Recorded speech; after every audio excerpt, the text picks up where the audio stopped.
আমাকে অ্যাপ্রোচ করেনি।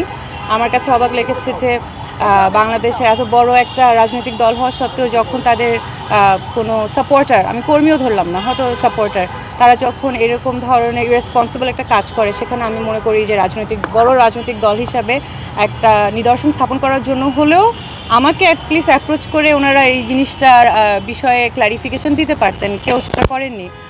উল্টা আমি দেখেছি যে আমাকে বিভিন্নভাবে ওইটা রিশেয়ার রিপোস্ট করে করে আরও বেশি হ্যারাস করা হচ্ছে, এবং এই যে কন্টিনিউয়াসলি আমাকে হ্যারাস করা হচ্ছে, তার উপরে আমার ফিচার্স ইউজ করে, আমার ছবি দিয়ে এআই ইনডিউস করে, এআইকে ইউজ করে এনেবল করে এরকম বিকৃত ছবি এবং ভালগার ছবি বানানো, এটার এগেনস্টে আমি আজকে আসলে মামলাটা দায়ের করি শাহবাগ থানার সাইবার সুরক্ষা আইনে।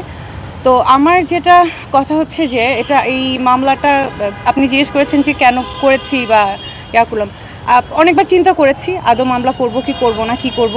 আমার আসলে জুলাইয়ের পরবর্তী সময় থেকে এরকম বিভিন্ন সময়ে আমাকে নিয়ে বিভিন্ন ধরনের কন্টেন্ট আপনারা অলরেডি দেখে ফেলেছেন, যেগুলো আপনারাও জানেন, অন্যরাও হয়তো বুঝে যেগুলো ফেক। অ্যান্ড এটা বোঝা সত্ত্বেও আসলে আমি দেখেছি যে এগুলোকে বারবার জিইয়ে রাখা হয়, এবং আমি আমার প্রশাসনিক জায়গা থেকে বা আমি আমার একাডেমিক জায়গা থেকে কিছু বললে কিছু করলে সেটাকে তো আমি ওন করে বলি, আমি তো বলি যে আচ্ছা ঠিক আছে, এটা this is what is happening. আমি সত্যটা তুলে ধরলেই সেটা আসলে সত্য তো সত্য, এটা কারো এগেনস্টে যাবে, কারো ফরে যাবে, সেটা তো আমার দেখার বিষয় না, আমি তো কাজে আছি।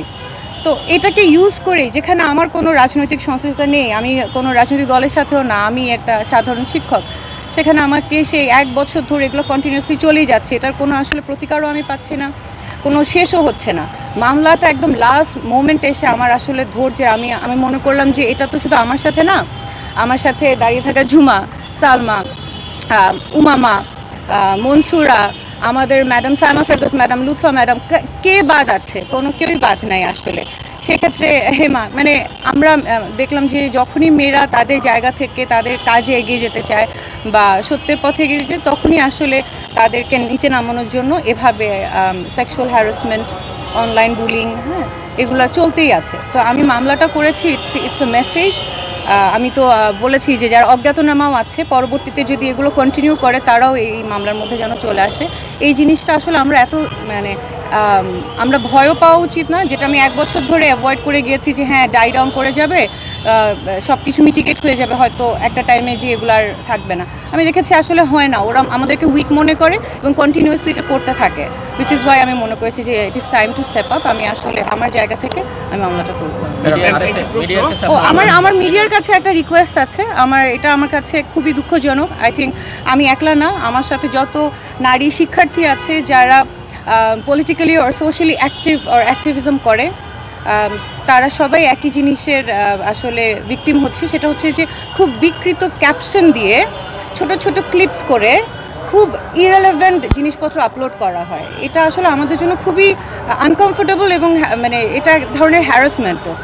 হয়তো এটা ক্লিকবেটগুলোতে অনেক ভিউজ আসে, অনেক এনগেজমেন্ট হয়, কিন্তু আপনাদের ভাবতে হবে যে আপনাদের জার্নালিজমের জায়গা থেকে একটা রেসপন্সিবল জায়গা আপনারা আছেন। হ্যাঁ, আপনারা হয়তো এটা ক্লিকবেট হলে আপনাদের জন্য সুবিধা, কিন্তু দিন শেষে এটা করে কিন্তু আপনি আরেকজন মানুষকে অনেক আনকমফোর্টেবল ফিল করাচ্ছেন, এবং একটা কি বলবো রেসপন্সিবল জায়গা থেকে এটা আসলে আপনার মানে জার্নালিস্ট ভাই এবং বোনদের থেকে এক্সপেক্টেড না।